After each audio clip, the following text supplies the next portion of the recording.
Present continuous tense ये उस tense को बोलते हैं जहाँ पर प्रेजेंट में किसी काम को कंटिन्यूअसली होता हुआ दिखाते हैं, यानी कि जो काम अभी चल रहा है वो प्रेजेंट कंटिन्यूअस टेंस के अंतर्गत आता है।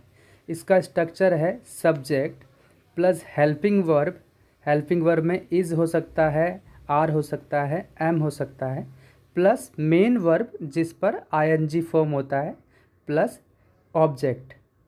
हेल्पिंग वर्ब में हमेशा एम जो होता है वो आई के साथ यूज़ होगा, ही, शी, इट, और कोई सिंगुलर नेम होता है उसके साथ इज़ हेल्पिंग वर्ब यूज़ होगा। वी, यू, दे, इन सब के साथ हमेशा आर हेल्पिंग वर्ब का यूज़ होगा। तो ये इसका स्ट्रक्चर इस तरीके से बनेगा।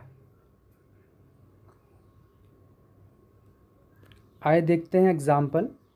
अब पहला है मैं खाना खा रहा हूँ, यानी कि काम अभी चल रहा है, मैं खाना खा रहा हूँ। आई एम ईटिंग फूड, आई के साथ मैंने बताया हमेशा एम यूज़ होगा। ईटिंग फूड, ईट वर्ब, ईट मतलब खाना खाना, और उसकी फर्स्ट फॉर्म में आईएनजी यूज़ हुआ है ईटिंग। एंड फूड, फूड क्या हो गया, इस सेंटेंस का ऑब्जेक्ट हो गया। हम क्या खा रहे हैं, खाना। मैंने पहले भी आपको बताया था ऑब्जेक्ट कैसे मिलता है। जब भी हम क्या या किसको का क्वेश्चन करते हैं अपने सेंटेंस में, तो उसका जो आंसर मिलता है उसको ऑब्जेक्ट बोलते हैं उस सेंटेंस के लिए। इसके अलावा और एग्जांपल देखिए, वह किताब पढ़ रही है, she is reading a book. He, she, it और जितने भी सिंगुलर नेम्स होंगे उनके साथ हमेशा इज़ का यूज़ होगा, तो शी के साथ इज़ यूज़ हुआ है, she is reading a book. तीसरा, हम खेल रहे हैं, वी आर प्लेइंग।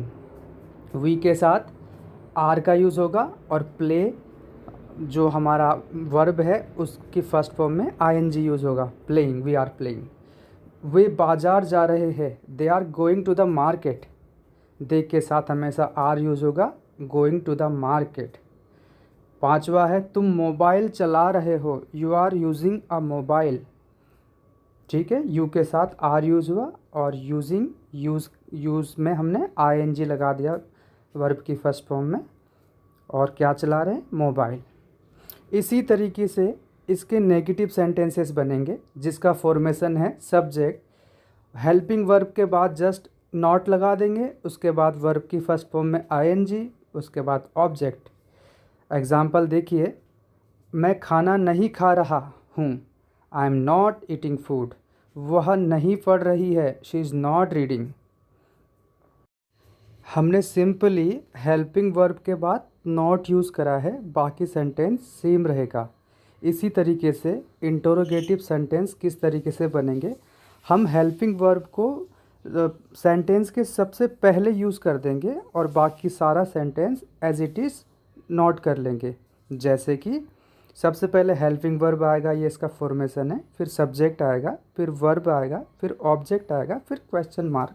एग्जाम्पल देखिए, क्या मैं खाना खा रहा हूँ, एम आई ईटिंग फूड। जबकि नॉर्मल सेंटेंस ये क्या बनता, आई एम ईटिंग फूड। हमने क्या करा, हेल्पिंग वर्ब एम को सबसे आगे ले आए और पूरा सेंटेंस ऐसे ही नोट कर दिया। क्या वे खेल रहे हैं, आर दे प्लेइंग। जबकि इसका नॉर्मल सेंटेंस क्या रहा होगा, दे आर प्लेइंग। हमने आर को सबसे फ्रंट में कर दिया सेंटेंस के और दे को उसकी जगह पर यूज़ कर लिया।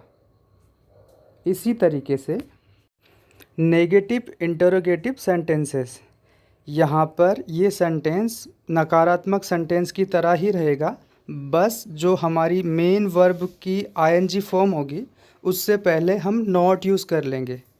एग्जाम्पल देखिए, is she not coming. Second देख लीजिए, आर यू नॉट वर्किंग। तो हमने वर्ब की जो आईएनजी फॉर्म है, मेन वर्ब हमारी है, उससे जस्ट पहले नॉट यूज़ करा, यानी कि हम उस चीज़ को नकार रहे हैं, जो भी काम हम बता रहे हैं, और साथ ही साथ हम उस चीज़ को क्वेश्चन में पूछ रहे हैं। तो इतना आपकी समझ में आ गया होगा। एग्ज़ाम्पल को अच्छे से देख लीजिए।